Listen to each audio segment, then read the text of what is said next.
So today we're going to be working on my 1966 Ford Mustang, which has unfortunately been sitting here in the driveway for way too long.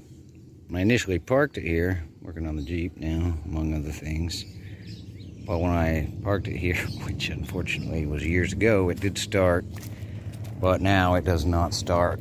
It cranks, but doesn't fire. And I have kind of went back and I definitely getting gas.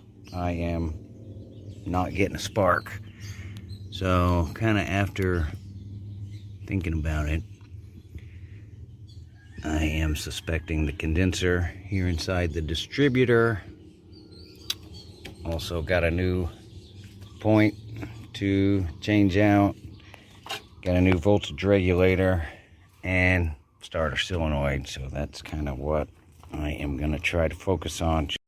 As you can see, this is a inline straight 6 200 engine.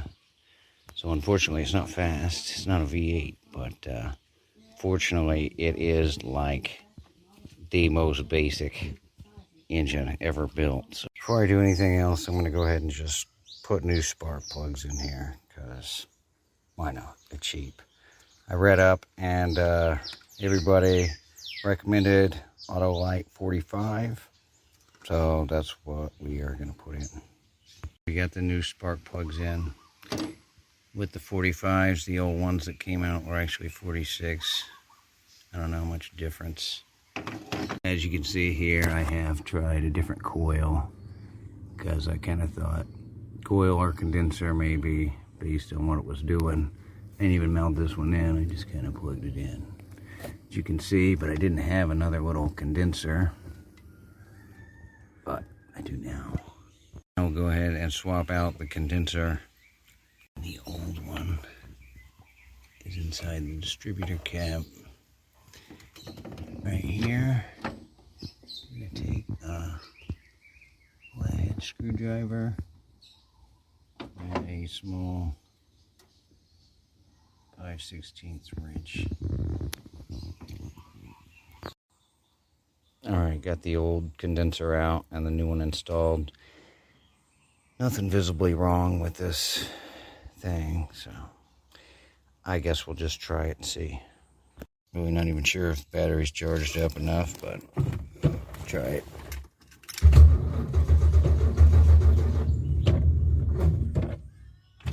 Nope.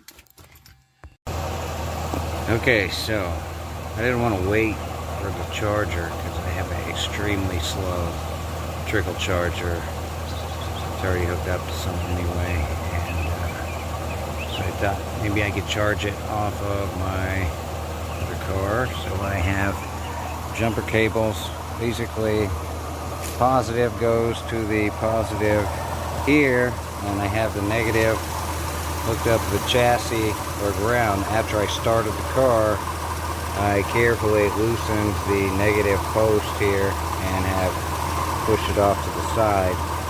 So it's essentially going and charging this battery right now. Obviously not a very efficient way, because I'm running my engine burning gas. It's $6 a gallon. Whatever. Well, let's see if it's charged up enough to do anything. Cranks, but it is still not kicking over.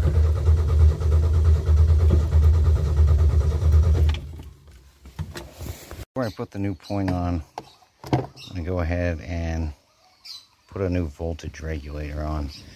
This one doesn't even have a cover on it. Makes me feel very bad. And if this doesn't fix it, it's probably something I want to swap out anyway. I made sure and got standard motor product brand. It's supposed to be better than other generic brands. So I'm going to swap this out. Pretty easy, 2 bolts. And you plug in the connector here. So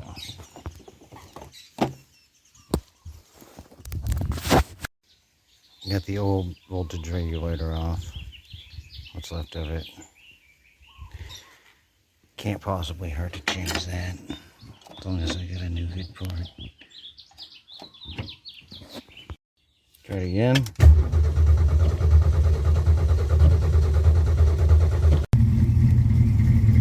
Jesus Christ, started.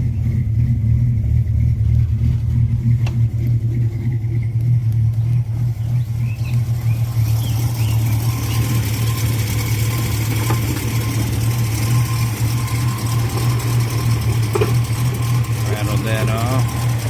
Ran auxiliary gas for the next minute.